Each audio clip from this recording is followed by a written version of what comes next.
Life after stroke doesn't have to suck.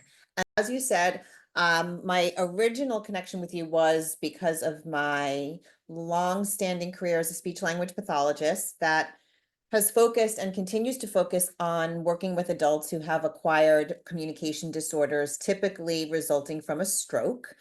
And when I work with people who have strokes and have communication issues, they're likely facing something called aphasia or a motor speech impairment that affects their ability to produce sounds and words and sentences. And I continued to do that for sure and enhanced my practice by initially becoming a health and wellness or integrative health coach so Oh, that I could provide further support for people after stroke and be somewhat of an accountability coach that allows someone who is either discharged from a hospital or needing to see doctors with more regularity but don't have the ability to do so. I provide health coaching for the person who's had a stroke as well as their care partners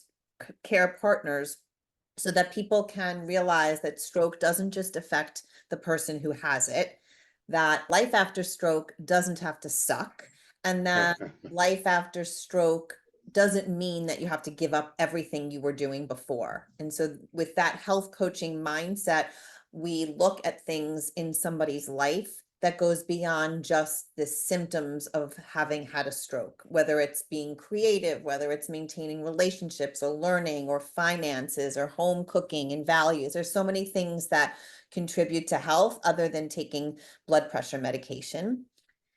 And to answer your question, which I'm avoiding, I guess, which is why I brought yoga into this as a long-standing yoga practitioner. Last year, I decided to become certified as a yoga instructor. And after that training and some months that followed, I created something called Stroga, which sounds perhaps like an Italian dish, but it is the combination of yoga and some letters from stroke to marry the two and allow people who have been impacted by a stroke, whether, like I said, it's the person directly or their care partners, to incorporate some of the yoga principles. But I have learned that it's way beyond that and see the benefits of people after stroke incorporating it.